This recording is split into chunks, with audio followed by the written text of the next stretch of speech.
আসসালামু আলাইকুম ভিউয়ার্স, আশা করি সবাই ভালো আছেন।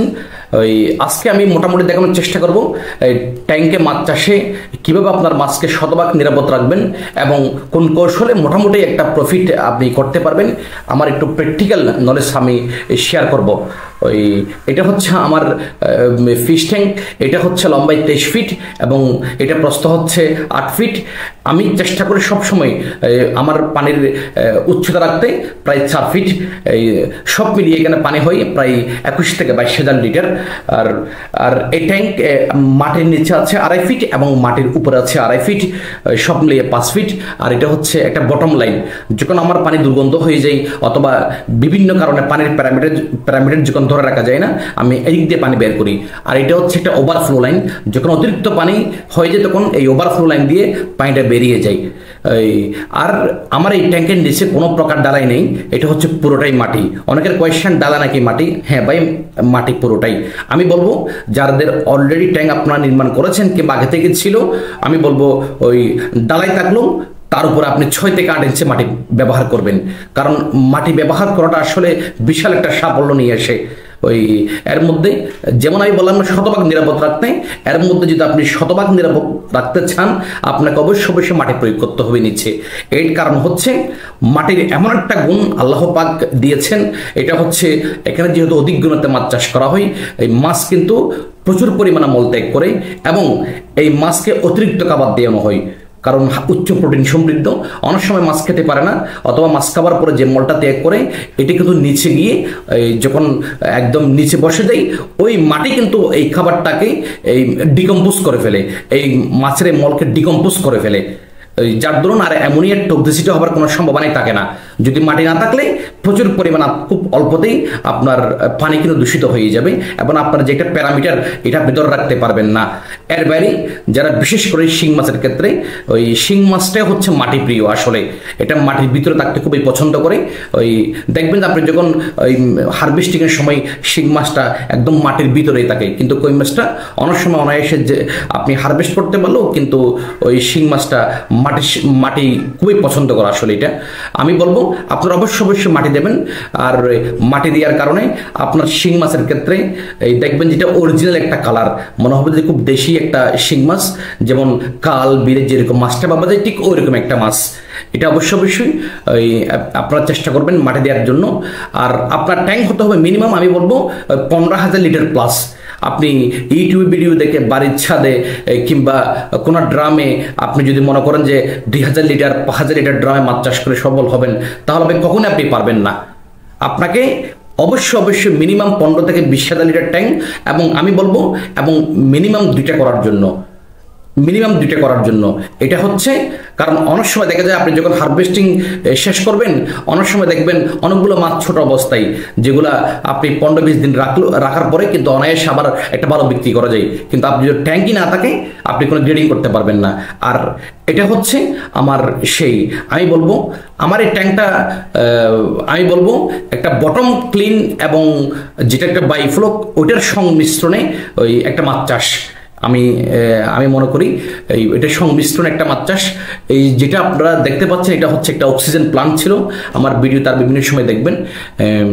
আর যেটা দেখতে পাচ্ছেন এটা হচ্ছে পটাশ। যারা মাছ চাষে পুরনো অথবা যারা নতুন আপনারা দেখুন, এটা হচ্ছে পটাশ। আর পাশে যেটা ওইটা হচ্ছে একটা পাথরের চুনকে গলিয়ে একটা সলিউশন তৈরি করা হচ্ছে। আমি দুটাকে মিশিয়ে এখন আমি পুরো ট্যাঙ্কের মধ্যে ছিটাবো এবং এটা আসলে দর্শকের রিকোয়েস্টে বিভিন্ন ভিডিওর সংমিশ্রণে আমাকে ভিডিও দিতে হয়। এটা হচ্ছে একটা যখন আপনি হারভেস্ট শেষ করবেন আপনাকে অবশ্যই আবেগে বশবর্তী হয়ে আবার পানি দিয়ে নতুন করে আপনি পোনা ছাড়তে পারবেন না। এর আগে আপনাকে পুরো ট্যাঙ্ক শোধন করতে হবে। দেখতে পাচ্ছেন আমি পুরো ট্যাঙ্ক যখন আমি হারভেস্ট শেষ করেছি, এখানে যেহেতু মাছ ছিল, মাছের প্রচুর পরিমাণে মলত্যাগ করেছে, এখানে বিভিন্ন ব্যাকটেরিয়া আছে, ভাইরাস আছে। এখন নতুন করে যদি আমি আবার পানি দিয়ে পোনা ছাড়ি, এখানে পোনাকে টিকিয়ে রাখা খুবই কষ্টসাধ্য হবে। এবং এক্ষেত্রে যেটা বললাম আমার ভিডিও থাম্বনেইলে আছে শতভাগ নিরাপদ। আপনাকে অবশ্যই পটাশ এবং চুন মিশ্রিত পানি পুরো ট্যাঙ্কের মধ্যে দিতে হবে। পটাশ এবং চুন মিশ্রিত পানি। যারা যারা ওই কোয়েশ্চেন ছিল ভাই ট্যাঙ্ক শোধন, হ্যাঁ এটাই হচ্ছে ট্যাঙ্ক শোধন। এখানে আহামরি এটা কোনো রকেট সায়েন্স নয় ভাই। আপনি যেহেতু এখানে মাছ নেই, আপনার ইচ্ছা অনুযায়ী একটা 20,000 লিটার ট্যাঙ্কে আপনি 2 কেজি থেকে 3 কেজি, এটা কোনো তরল চুন কিংবা কোনো পাউডার চুন হতে পারবে না। এটা অবশ্যই পাথর চুন হতে হবে। এটা যে কোনো হার্ডওয়্যারের দোকানে অথবা যেখানে পান সুপারি বিক্রি করে ওইসব দোকান আপনি পেতে পারেন। এটা অবশ্যই প্লাস্টিকের ড্রামে গলিয়ে আপনার ওই 20 থেকে 30 গ্রাম পটাশ মিশ্রিত করে পুরো ট্যাঙ্কের মধ্যে দেবেন। হ্যাঁ ওই এই এরপরে আপনি 2 থেকে 3 দিন পরে আপনি পানি প্রবেশ করাতে পারেন। এরপরে পানি প্রবেশ করানোর পরে ওই আর সেটা হচ্ছে আপনার ওই পানির মধ্যে আরেকবার চুন এবং পটাশ দিয়ে আর আপনি যেটাকে পানি সবুজ করতে হয়। আর অনেকে বলে যে পানি কিভাবে সবুজ করব, আর এটার জন্য আমি বলবো আটা এবং ইউরিয়া যখন আপনি একদিন রেখে আবার ট্যাঙ্কে দেবেন, দেখবেন যে অনায়াসে সূর্যের আলোকের কারণে পানি সবুজ হতেই থাকবে। আর আমি বলবো এখানে অনায়াসে আপনি একটা 20,000 লিটার ট্যাঙ্কে আপনি 7 থেকে 8,000 ক্যাটফিশ অর্থাৎ কই শিং আপনি মজুত করতে পারেন।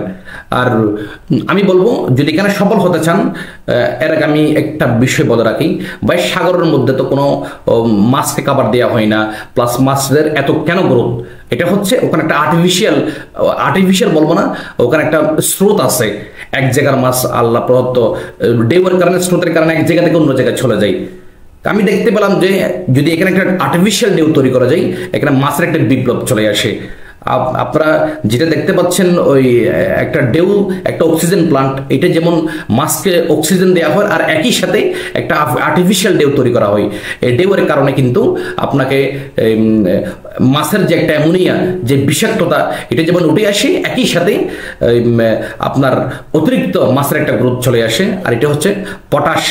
এরপরে যখন আপনি পোনা ছাড়বেন, আপনি যদি মনে করেন শুধু একবারে আপনি শোধন করলেন ট্যাঙ্ক পানি আর কিছু যদি না করেন তাহলে হবে না। আপনাকে প্রতি 15 দিন পর পর অবশ্যই আপনাকে চুন, পটাশ এবং লবণ ইউজ করতে হবে। এটা কিন্তু খুবই বাধ্যতামূলক। যদি আপনি না করেন, এই অল্প সময়ের মধ্যে কই মাছের একটা বিশেষ একটা রোগ, সেটা হচ্ছে জেলে রোগ। যদি একবার আপনি এই জেলে রোগে আক্রান্ত হন, তাহলে আপনি কখনোই এখানে সফল হতে পারবেন না। আপনার মাছকে বাঁচিয়ে রাখা অনেক কষ্টসাধ্য হয়ে যাবে। তো সুতরাং ভাই আপনাকে অবশ্যই প্রতি 15 দিন পর পর আপনাকে চুন, তারপর পটাশ এবং লবণ ইউজ করতে হবে। আর অনেক সময় দেখা যায় শিং মাছের ক্ষেত্রে লেজ পচা রোগ, পাখনা পচা রোগ, আরো বিভিন্ন রোগে অনেক সময় দাদুর মতো ছাক বিভিন্ন রোগ। এই ক্ষেত্রে আমি বলবো এটা হচ্ছে তুতে অথবা কপার সালফেট। তুতে অথবা কপার সালফেট এটা আপনি চাইলেই শতকে 8 থেকে 10 গ্রাম আপনি পানিতে মিশিয়ে এর যে দ্রবণ এটা আপনি ইউজ করতে পারেন, অথবা চাইলে বিভিন্ন সুতি কাপড়ের মধ্যে বেঁধে আপনি ঝুলিয়ে রাখবেন। দেখবেন যে অল্প সময়ের মধ্যে এটি যে কোনো ধরনের মাছ হোক, যে কোনো ধরনের রোগাক্রান্ত হোক, অনায়াসে ইনশাল্লাহ আপনি দ্রুত এই রোগ থেকে আপনি ওভারকাম করতে পারবেন। এটা এখানে আসলে আহামরি কোনো কিছুই নেই। যদি আমি আবার বলতেছি শতভাগ নিরাপদ। যদি আপনি মনে করে থাকেন ট্যাঙ্ক বড় আর মাছ ফেলে দিলাম বেশি করে, আমার ট্যাঙ্ক 30,000 লিটার, আমি 12,000 পোনা ছাড়লাম, এমন আপনি হিসেব করে ফেললেন যদি 12 থেকে 15টা কেজি হয়, তাহলে তো আমি 3 থেকে 4 মাস পরে আমার প্রায় 1,000 কেজির উপরে মাছ পাবেন। তাহলে আপনার একটু বোঝার মধ্যে আছেন ভাই। হ্যাঁ, আপনি অবশ্যই পাবেন যদি আপনি মাসিক একটা পরিচর্যা আপনি করেন। আমি আগেও বলেছি ওই তরকারিতে নুন, মাছ চাষের চুন। তরকারি যেমন চুন ছাড়া কোনো বিকল্প নেই, যেমন লবণ ছাড়া বিকল্প চিন্তা করা যায় না, আর অবশ্যই এখানেও আপনি চুন ছাড়া কোনো বিকল্প করা যাবে না। অনেক সময় পিএইচ বেড়ে যায়, পিএইচ কমে যায়, এক্ষেত্রে লবণ একটা বিশাল ভূমিকা রাখে। আর একই সাথে এই চুনটা মাছের যে একটা হাড় গঠনে এবং মাছকে এক্সট্রা ক্যালসিয়াম যোগান দিতে, আর অনেক সময় যেহেতু এখানে অধিক গুণতে মাছ চাষ করা হয়, পিএইচটা সবসময় কম থাকে। এই জন্য আপনাকে যখন এখানে আপনি চুন প্রয়োগ করবেন, দেখবেন যে একটা পিএইচটা ব্যালেন্সে চলে আসছে। দেখুন কি পরিমাণ স্রোত তৈরি করা হচ্ছে। এই স্রোতের কারণে কিন্তু আমি যেটা দেখেছি, আসলে আমি এতদিন মাছ চাষের মধ্যে এখনো জেলে রোগের আসলে আমি একটা মাছ জেলে রোগ আক্রান্ত হয়েছে আমি দেখিনি। আসলে কেন সম্ভাবনায় টাকা না, যে পরিমাণ ঢেউ তৈরি করা হয়, মাছের যে প্রচুর পরিমাণে ছুটাছুটি দৌড়াদৌড়ি, এই কারণে আসলে মাছ তাকে শতভাগ রোগ বালাই মুক্ত, এবং ওখানে যে একটা গ্যাস জমার কোনো সম্ভাবনা থাকে না। আপনারা শুরু করতে পারেন। আসলে আমি বলবো ওই আপনি 2000, 3000, 5000 লিটার ট্যাঙ্কে আপনি কখনোই সফল হতে পারবেন না। এক্ষেত্রে ওই শতভাগ ওই নিরাপদের জন্য আমি বলবো আপনার অবশ্যই আপনার ট্যাঙ্ক প্রস্তুতি এবং পানির প্রিপারেশন এবং মাসিক পরিচর্যা, এর বাইরে বলবো একটা অক্সিজেন প্লান্ট, এটাতে সর্বোচ্চ আপনার খরচ যাবে 10 থেকে 12,000। হ্যাঁ, এবং অবশ্যই আপনি প্রথমে কই মাছ দিয়ে শুরু করতে হবে এবং ভিয়েতনামি কই মাছ। এই এখন দেখতে পাচ্ছি কি পরিমাণ মাছ এখানে খাবার দেওয়ার আগে একদম উঠে যাচ্ছে। এখানে অধিক গণতে মাছ চাষ করা হয়। আসলে ওই এখন এটা খুবই সহজ একটি মাছ চাষ, এটাতে কোনো পরিশ্রম নাই বললেই হয়। আসলে অনায়াসে আমি বলবো যদি আপনার সবই ঠিক আছে, যদি আপনার পোনা নির্বাচনে যদি বল হয়, যদি আপনি ভালো হ্যাচারি থেকে যদি পোনা সংগ্রহ করতে না পারেন, ভালো মানুষের মাধ্যম হয়ে যখন আপনি পোনা সংগ্রহ করতে না পারেন, তাহলে আপনার পুরো শ্রম, পুরো ট্যাঙ্কের খরচ, আপনার যে এই আর্থিকের যে একটা খরচ, পুরোটা কিন্তু বিতে যাবে। অনেক সময় আমি দেখেছি 6 থেকে 7 মাসও মাছ বড় হয় না। কেন মাছ বড় হয় না? কারণ আপনার পোনা নির্বাচন এটা অরিজিনাল ভিয়েতনামি কই মাছ ছিল না, অথবা থাইল্যান্ডি কই ছিল, অথবা দেশি কই ছিল। যদি আপনি ট্যাঙ্কে সফল হতে চান, আপনাকে অবশ্যই ভিয়েতনামি কই মাছ দিয়ে আপনাকে শুরু করতে হবে। আমি ভিয়েতনামি কই মাছের চেনার সহজ একটা ওয়ে হচ্ছে, এটা লেজের দিকে একটা কালো দাগ থাকবে, লেজের দিকে একটা কালো দাগ থাকবে, এটা থেকে আপনি অনায়াসে চিনতে পারবেন এটা ভিয়েতনামি কই মাছ। আর শতভাগ নিরাপদ কিভাবে রাখতে হয় অলরেডি আপনারা জেনে গেছেন। এটা হচ্ছে আমি বলবো যদি আপনি এখানে সফল হতে চান, যদি লাভবান হতে চান, তাহলে আপনাকে খাবারের খরচটা কমিয়ে আনতে হবে। দেখতেই পাচ্ছেন এটা হচ্ছে অ্যাজোলা, এই একদম খুদে যেটা আছে ছোট, এটা হচ্ছে অ্যাজোলা। ওই একদম সায়েন্টিফিক্যালি প্রুভড। কিন্তু আপনারা যখন গুগল সার্চ করবেন দেখবেন এই অ্যাজোলার মধ্যে 35% প্রোটিন আছে। এই 35% প্রোটিন মানে এটা আমি প্র্যাকটিক্যাল দেখেছি। যখন কই মাছকে 10 থেকে 20 কেজি দেওয়া হয় একদিনে, সব মাছ কিন্তু খেয়ে ফেলবে। এটা অবশ্যই মাছের বয়স যখন 1.5 মাস 1 মাসের পর থেকে এই যখন দেবেন তখনই কিন্তু মাছ খেতে পারবে। এর আগে কিন্তু মাছ যখন ছোট থাকবে মাছ খেতে পারবে না।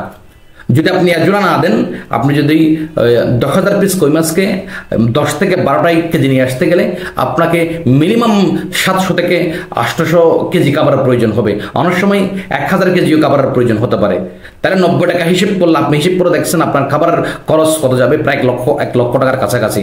যখন আপনি 1.5 মাসের পর থেকে ডেলি যখন 8 থেকে 10 কেজি অ্যাজোলা প্রয়োগ করবেন, দেখবেন আপনার খাবারের খরচটা অর্ধেকে চলে আসছে। এবং এটা হচ্ছে গোপন লাভ করার কৌশল, আর কোনো কৌশল নেই এখানে ভাই। আপনাকে আলাদা করে একটা ছোট্ট একটা জায়গায় একটা আপনি ট্যাঙ্ক করেন, অথবা সর্বোচ্চ পানি 8 থেকে 10 ইঞ্চি কিংবা 1 ফিট হতে পারে।